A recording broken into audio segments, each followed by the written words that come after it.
Hello, Cleveland. Welcome back to the Dogland podcast for the very first victory pod of the 2021 season as the Cleveland Browns beat the Houston Texans 31-21.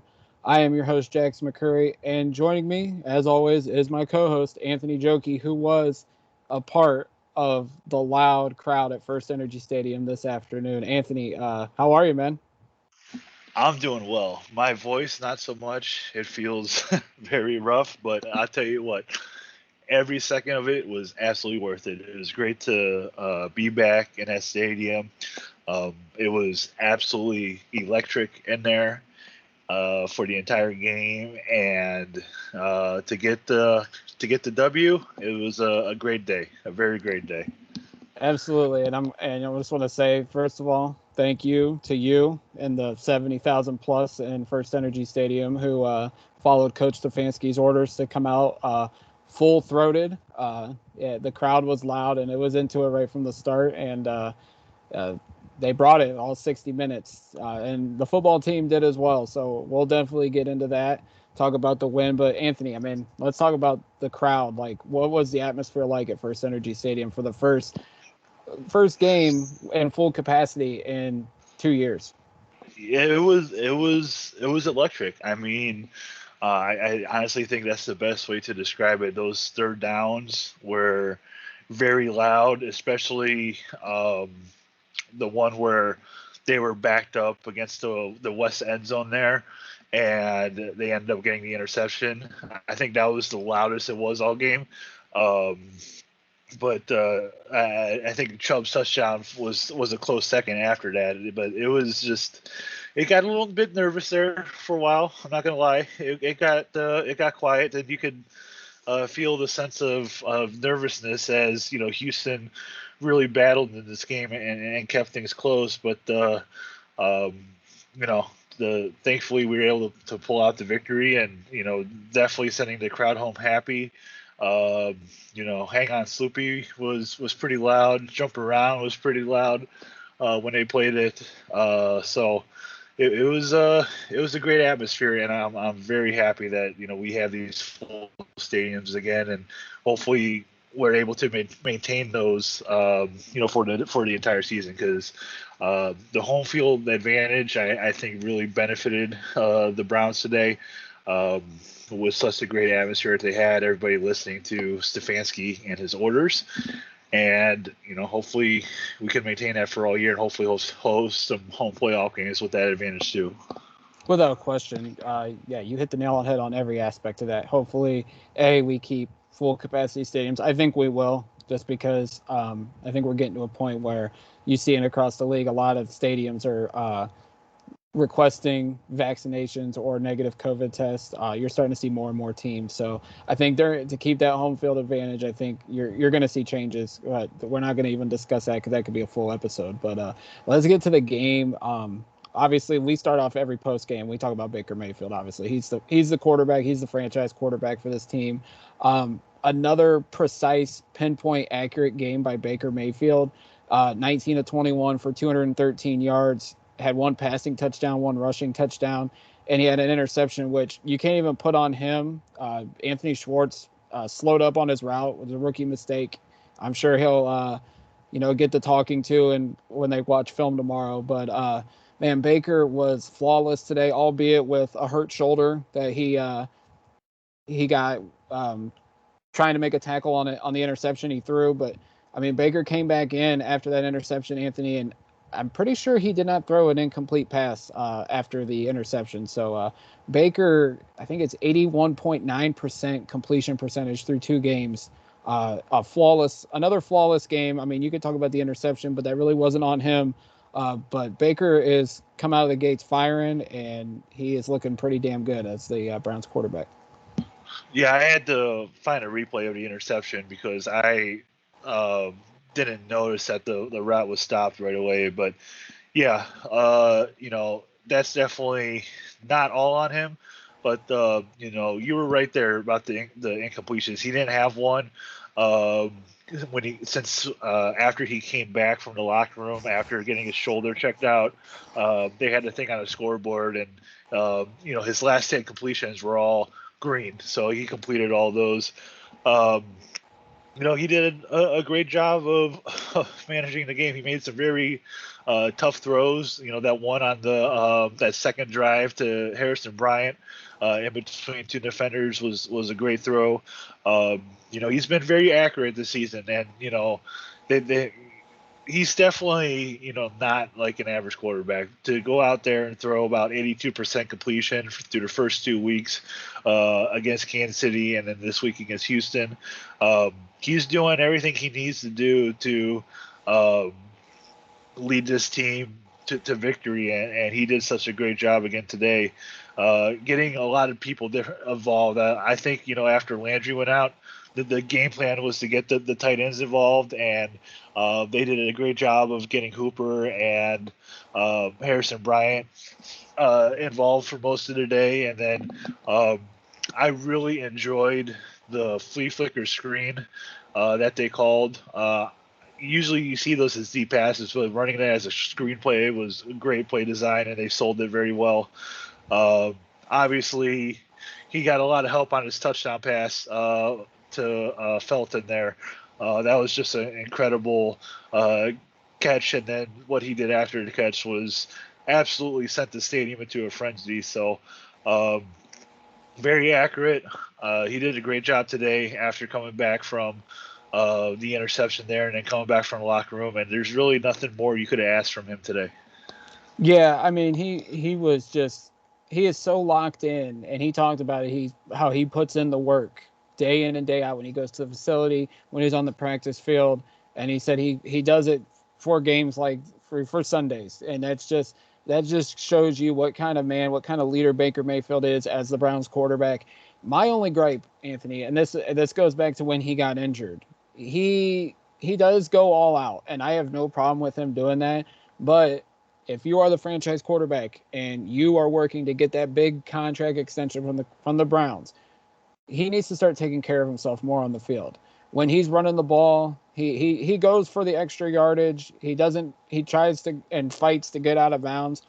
When he could have, like in the fourth quarter, he had a run where he could have slid and killed more of the clock, but he chose to fight for extra yardage and ended up going out of bounds. And then, of course, the tackle. I mean, I appreciate Baker trying to get the stop to avoid the Texans potentially taking it back for a pick six. But that moment when he got hurt, it looked like his arm went limp, and I thought it was like a broken collarbone or a broken shoulder. If he's going to be the franchise quarterback, I have a sense of like Baker needs to take care of his body more when he's on the field and protect himself. Now, you can't play scared, obviously, but if the Browns are going to invest $35-40 million a year into you as the franchise quarterback, you do need to be a little bit more protective, just because you are the centerpiece of this franchise going forward. Yeah, he is so competitive, and I think you see that in every aspect of what he does. Like you mentioned, trying to get those extra yardage, trying to make the tackle after the interception. At some point, I think he'll learn to ease up on some of those. If a couple more shots, I think he'll really get that point driven across. We all held our breath when we saw him go out, and thankfully he quickly kind of emerged from the locker room there. They said that his shoulder got popped out, and they popped it right back in. So I think it was his non-throwing shoulder, right? Yeah, it was his left shoulder. Yeah, so it just shows the incredible toughness that he has, and it's just the style of football that he plays. And to be honest, that's like Browns football. The toughness that is there, that he shows, is what this city loves, and I think that's why everybody is fully behind him. Yeah, the best quote was when Baker Mayfield said, "It was my left shoulder, but he goes, thankfully God gave me two." And Myles Garrett talking about his toughness, he said, quote, "The guy is tough, Brett Favre 2.0." So I think that's Baker Mayfield in a nutshell. You mentioned, the offensive production with Jarvis Landry going down. We'll start with Landry first. Landry had his catch, was running, got 9 yards, and then he goes down and he was wincing and everything. And obviously they go to timeout, and he's got a slight limp off the field. They put him in the tent, and then he left the game. Adam Schefter reported during the game that the Browns think it is a sprained MCL, but they're going to do testing. They're going to do an MRI tomorrow, according to Coach Stefanski. But you could tell the energy kind of went down, and we know what Jarvis Landry has brought in terms of energy, leadership, all those attributes to the Cleveland Browns since he got here 3 years ago. You kind of tell that some of that energy did go away when Landry left. But like you mentioned, Anthony, a lot of the guys stepped up. But just talk about Landry leaving and what this could do to the wide receiver room. We're going to get Odell Beckham back, I think, next week against Chicago. But losing Landry, who's been one of Baker's key targets the last few years, kind of slowed up the offense for just a little bit. Yeah, it stinks. Like, we just can't get to 100% full strength. You know, you think you're getting Odell back next week, and you think you're going to have everybody, and then, you know, Jarvis gets injured today. And, you know, unfortunately, that's kind of how the National Football League works. You know, unfortunately, there's injuries. You know, losing a guy like Landry is, you know, if they said it's an MCL sprain, maybe 3 or 4 weeks. So, depending on how quickly he heals from it and how bad it is. But, you know, he is very valuable to this team in so many different ways besides a stat sheet. The leadership that he provides to this team, his attitude, you know, and just the veteran presence, because there are a lot of young guys in that wide receiving room. You know, it was Schwartz and Peoples-Jones and, you know, Demetric Felton. And there's a lot of guys in there that I think that they rely on him heavily. And, you know, not having him on the field, I'm sure he'll, you know, probably be on the sidelines. But, you know, not having him on the field is such a big blow to this offense. And I know they still have the firepower to, you know, have a productive offense and be able to move the football. But, you know, not having him out there as that leadership presence could hurt them. I'm not sure how much it will, but, you know, potentially not having him out there for a month or so, I think is obviously not ideal. No, not at all. But I mean, even if he's down on the field, he'll still be around off the field, in the locker room, in the meeting rooms, you know, getting the other receivers ready, you know, hyping up that offense. You know, Landry's not going to go away forever. Like, hopefully this is just a minor injury. Like you said, he's out a couple weeks. But honestly, like, he goes out, and while, you know, the offense went down a little bit, you know, they started to emerge. And, you know, one of the big pieces that emerged today, you know, and we'll get to, you know, the running backs and stuff, but Demetric Felton was, you know, last week we saw, you know, Anthony Schwartz emerge as the third-round pick rookie. This week it was Demetric Felton. We've seen him in kickoff returns, Anthony, but this week they sprinkled him in as a wide receiver when Landry goes down. And, you know, the big 33-yard touchdown screenplay in the third quarter really got the offense flowing again. And we've seen how dynamic Demetric Felton can be in the preseason, and he finally got to show it in the regular season, and lit a fire under the Browns offense, and they kind of took off after that point. Yeah, you know, he's a special talent. You know, so is Schwartz. You know, these are two young guys that, you know, as teams start to prepare for the Cleveland Browns, you know, these are guys that are going to be on their radar in terms of game planning for. And you've seen it in back-to-back weeks, like you mentioned there last week. They really featured Schwartz this week. They really featured Felton, and you know, it's just nice because, you know, they can go every week and feature a different guy, and go a long time without repeating that. It's just how much talent is on this offense, and how well General Manager Andrew Berry has been able to find these guys, the talent that is on this team. And you know, if both Schwartz and Felton are able to contribute consistently, you know, this offense is just going to take off. He's certainly electric with the ball in his hands, and I think, you know, they just got to find quick ways to get him, you know, like more of those screenplays or quick outs or something. To be able to get him the football, because once he does get it in his hands, he does special things with it afterwards. So he's certainly very talented, and you know, obviously, if Landry's going to be out for a little bit, he's certainly a very good candidate to kind of take Landry's spot in the slot. I think that he could do very special things if they put him in the slot while Landry's out over the next 2 or 3 weeks or so. Yeah, absolutely. And not only did Felton step up, but the tight ends did as well. Anthony, in the early first quarter, the one personnel package that I absolutely love is when it's Baker in an empty set. And I think it was only Peoples-Jones out wide right. And then you had Njoku, Hooper, and Bryant all lined up as wide receivers as well. And I think that's something that they can really utilize in the passing attack because they're all 6'5" or bigger, so you can use them in the vertical game with their size. But they really put it to use. Bryant, Hooper, and Njoku combined 11 catches for 107 yards today. Harrison Bryant, I thought, played his best game as a Brown in the last, 18 games that he's been a pro. 4 catches for 49 yards. The beautiful pass down the sideline and catch by him was great. Hooper got utilized more this week in the passing game. We saw a downtick in Njoku, but honestly, when you have all 3 tight ends and you're able to utilize them in the passing game, and especially up front in the blocking, it's great that we have 3 established tight ends in this offense. Yeah, they're all so very good, and it's nice because they've grown, especially like the Njoku as blockers. So the fact that they're dual threats in the passing game, it really makes you wonder on defense. Like, is this a run? Is this a pass? When these guys are in there, and it just such a dynamic to this Browns offense. There wasn't yards of them. It's just the way that they're able to scheme things. The play action game works great with these guys, and they've obviously over weeks have had such an impact. And the way that the offense is definitely built to have the ability for tight ends to succeed, and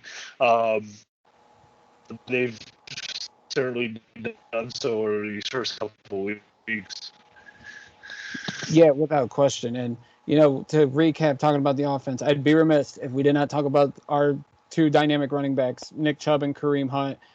24 carries combined, 146 yards and a touchdown.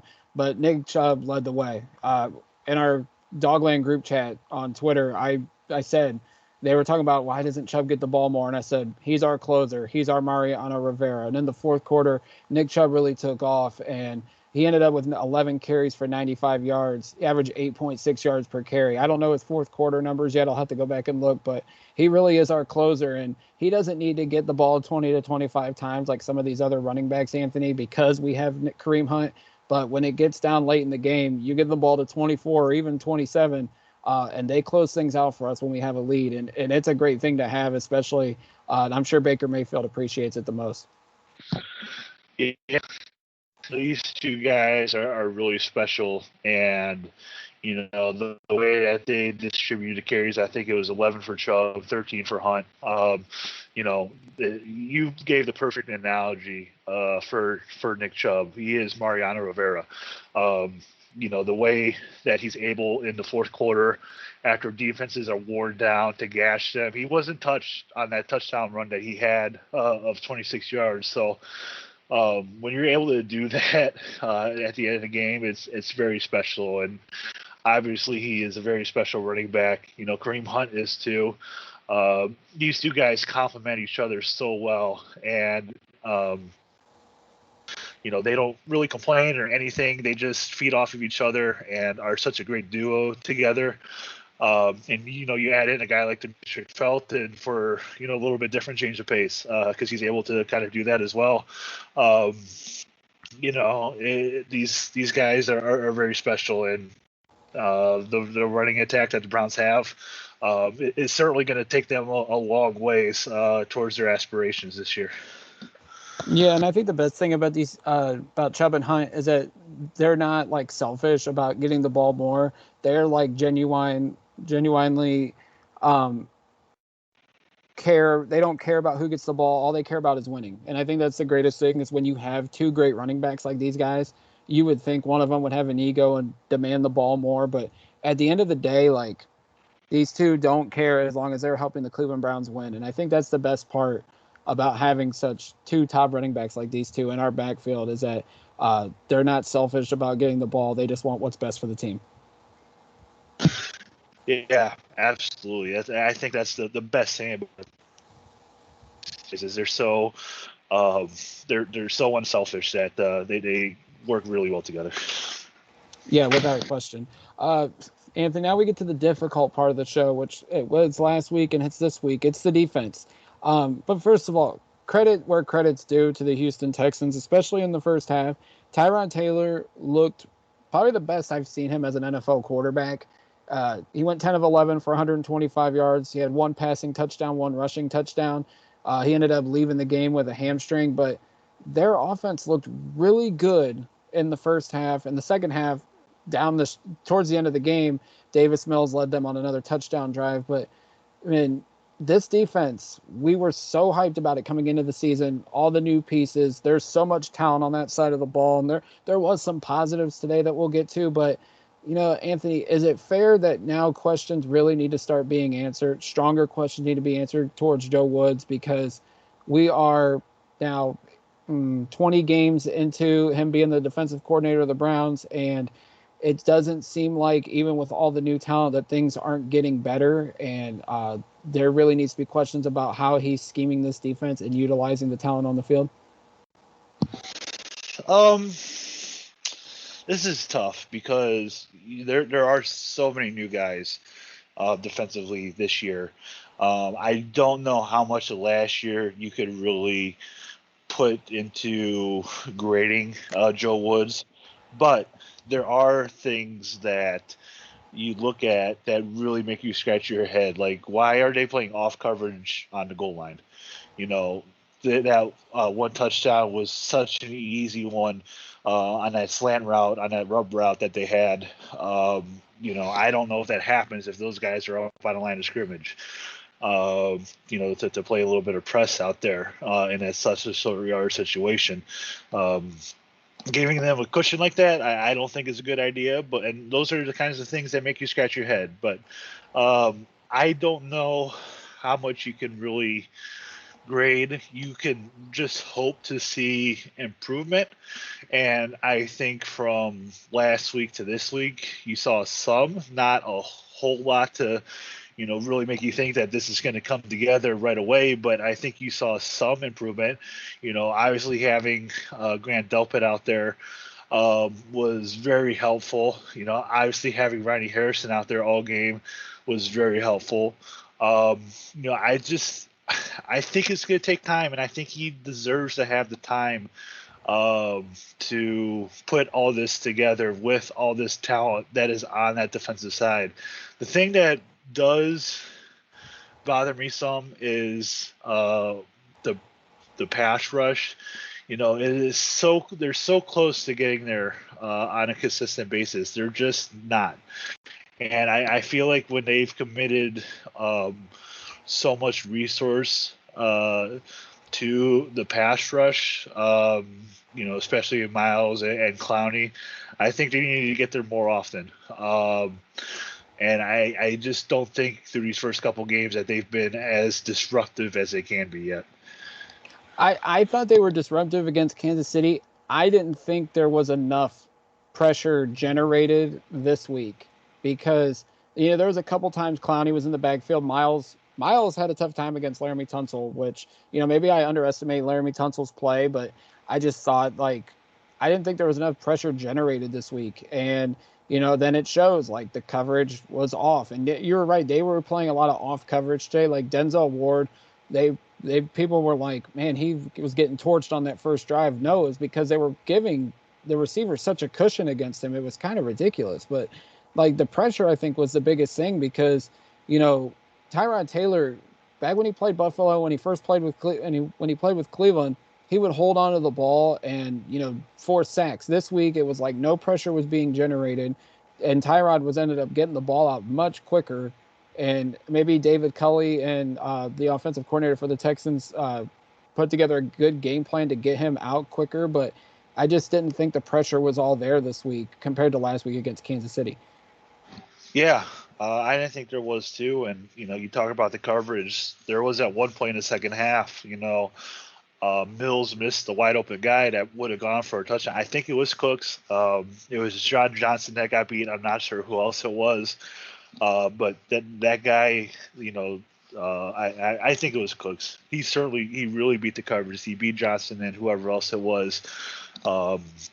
And that probably should have been a touchdown for Houston on that play, but it's going to come together. I feel I really do. To me, there's so much talent defensively that I can't see it not coming together. It's just a matter of when. You hope it comes together really quickly.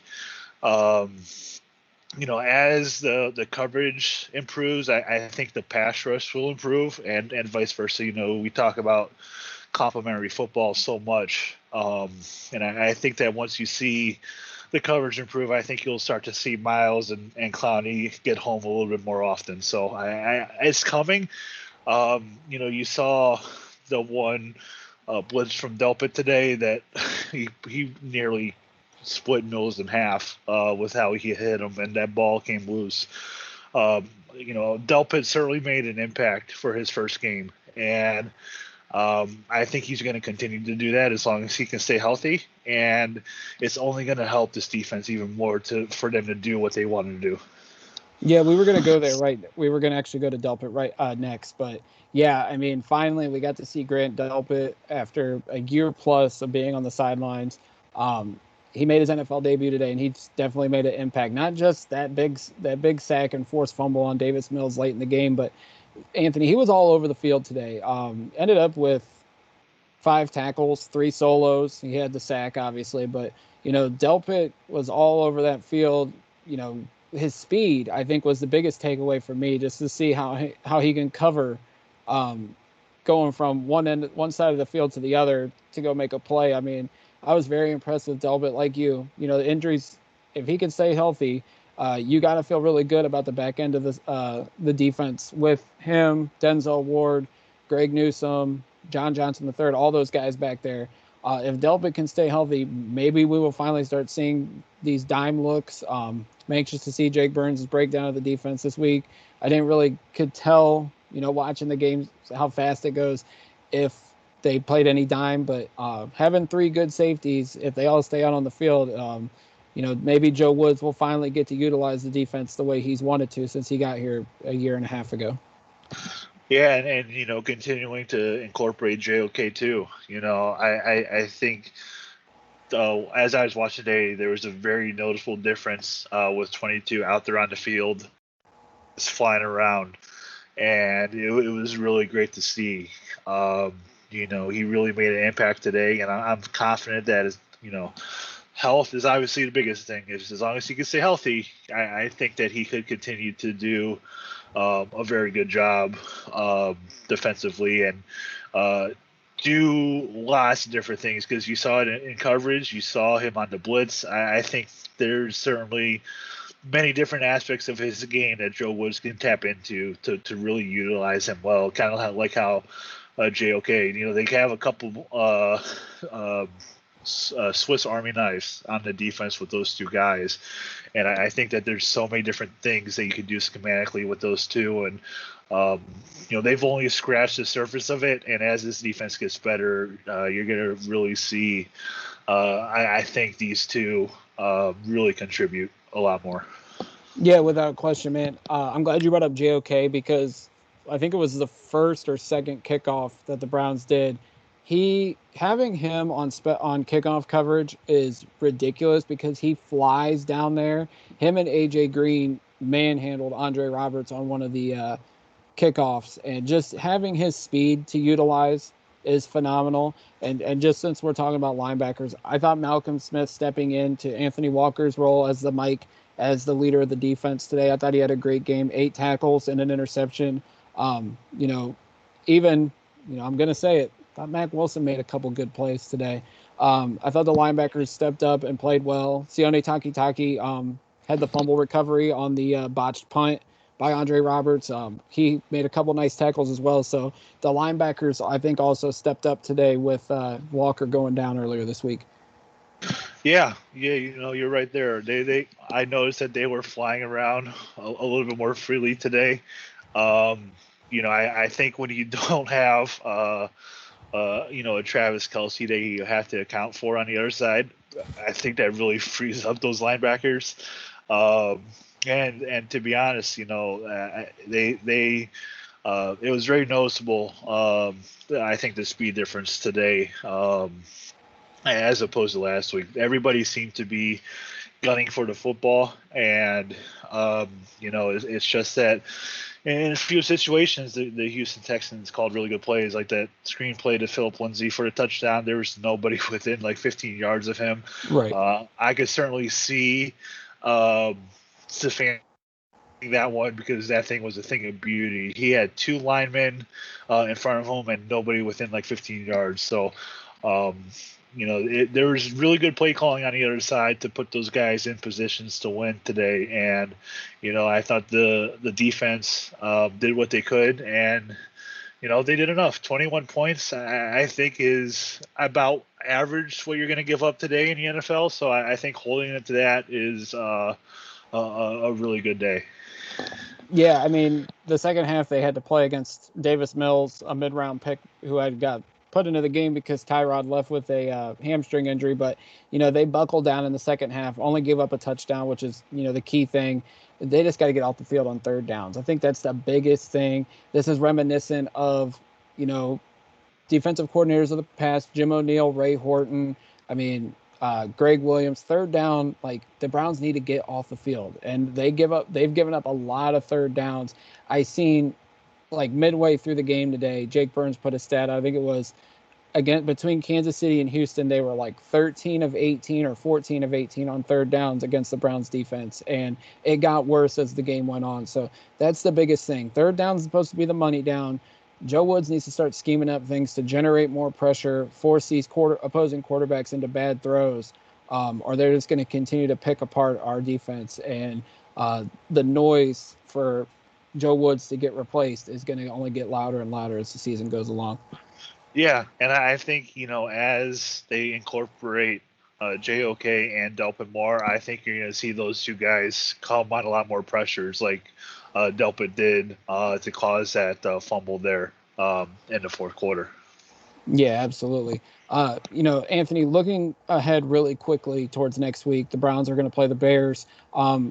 I don't know if this has been out there, but the rumors are that the throwback uniforms are going to be worn against the Bears.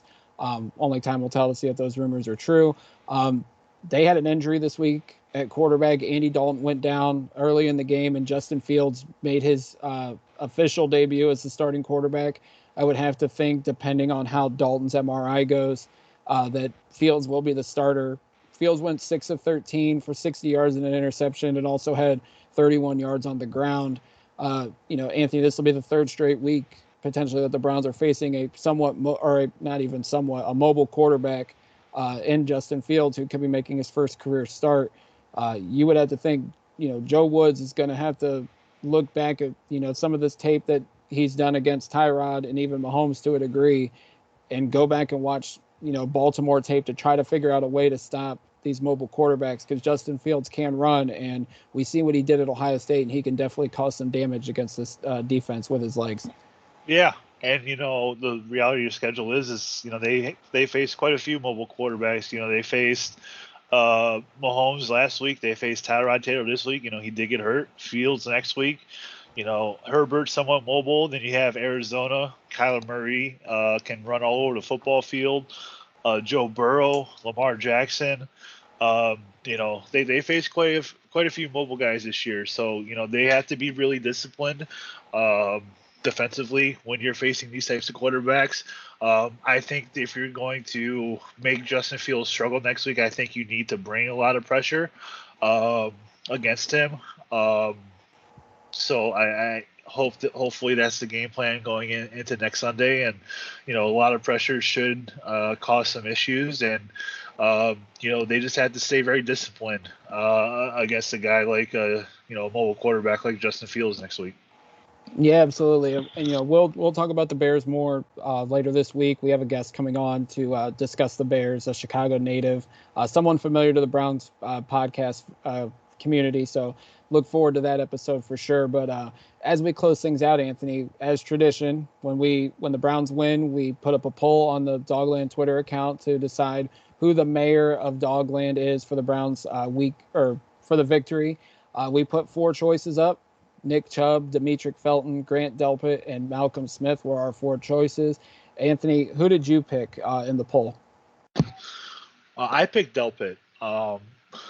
Seeing him out there for the first time, in his first NFL action, really, and to see, the speed that he has, some of the things he was able to do on defense, obviously that sack that he had, I thought he played a really great game today, and I'm just looking forward to seeing so much more for him this season, because I think that, as I said, I think they just scratched the surface with him and like JOK, and I think that he's really going to be utilized in such a way that he's going to succeed. So I just can't wait to see so much more from him, and I thought that today he just did a phenomenal job.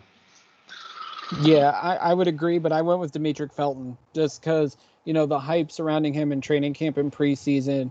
We weren't sure how much he was going to be utilized in the regular season, but, when injuries happen, it's always the next man up. And they obviously had some plays ready for Felton, and that screenplay was a big one. Seeing him hit that spin move and being able to bring it home for the touchdown was phenomenal. Listening to Jim Donovan call it on the radio, because I was out getting pizza at the time, was even better.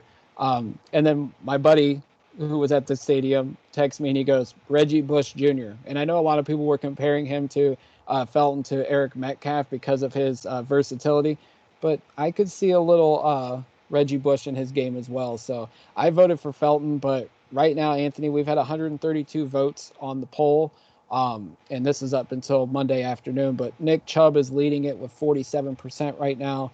Demetric Felton with 35%, Grant Delpit with 17%, and Malcolm Smith with only 1% of the vote. So are you surprised Chubb is winning this poll right now?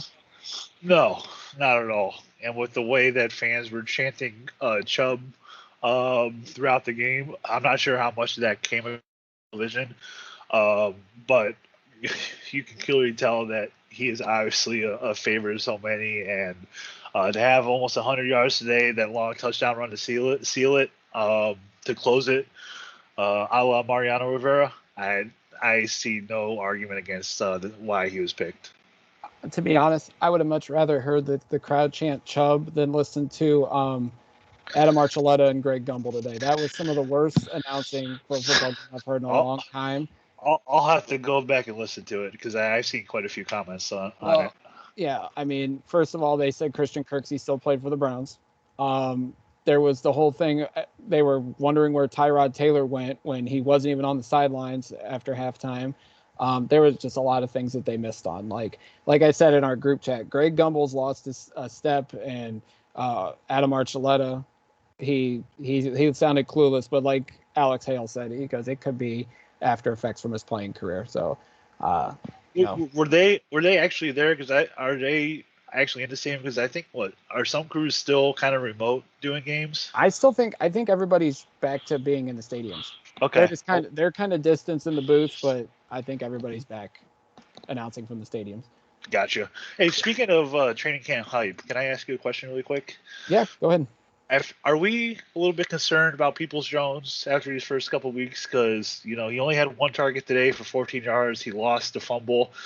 I can't remember how many targets he had last week. I think he only had one catch last week, too. Are we a little bit concerned there, especially with the likes of Landry going out today? I wouldn't say concerned. I just think, maybe Baker's more comfortable throwing it to the tight ends because he's worked with them more. Like he worked with Peoples-Jones in training camp, and that's one thing. But I mean, I can't explain it. I don't know. I'm not concerned just because he's still a young, raw receiver who they're still probably molding into what they want him to be.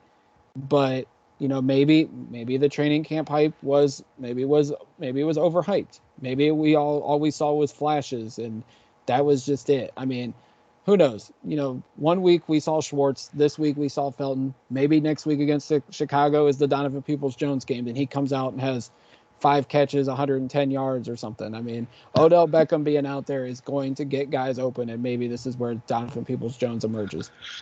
Yeah, I could totally see next week OBJ being a decoy because there's going to be the hype all week long about his return. So I really think that you could see a lot of other guys really feast next week with him out there. Yeah, without question. All expectations are OBJ is returning, and maybe that first game, maybe he will be a decoy, and things will be more open for Higgins or even Felton. Maybe Felton has another big game, or Schwartz or Peoples-Jones. I mean, it'll be interesting to see what they do with OBJ, how much he plays, and how much that affects the rest of the offense. Yeah, absolutely. I'm really looking forward to seeing him back, and I think that it's going to be certainly a fun thing to have him back next week. Yeah, absolutely. Anthony, is there anything else you want to discuss before we wrap it up here? No, I don't think so. I think that this was obviously a great win. I know it wasn't the best, but a win is a win. There's no college football committee picking who gets into playoffs or anything like that in the NFL. So anytime you can go 1-0 each week is a good week, and that's what the Browns did today. And you just hope they can build upon it next week against the Chicago Bears. Without question. And as things stand right now, the Browns are in first place in the AFC North because Pittsburgh lost and so did Cincinnati. Regardless of how the outcome of Baltimore goes, the Browns are in first place. You can't be upset with that at all. No, we cannot. It was a great sports weekend in Ohio. The Browns won, the Buckeyes won, Pittsburgh lost, and the Indians took 2 or 3 from the New York Yankees. So it was a great weekend in general. They whooped on the Yankees this weekend. So that is all. It's always fun to see the Yankees lose, no matter who's whooping their butt. Without question. As we wrap things up, you guys can follow me on Twitter at JackMcCurry08. You can follow Anthony at Anthony Joki. That Joki is Joki. Follow us at The Dogland on Facebook as well as Twitter. And wherever you listen to this podcast, we appreciate it. Like, share, and subscribe to all your friends and family. And as we wrap things up, we'll be back later this week to get you ready for the Chicago Bears. And as always, until next time, go Browns.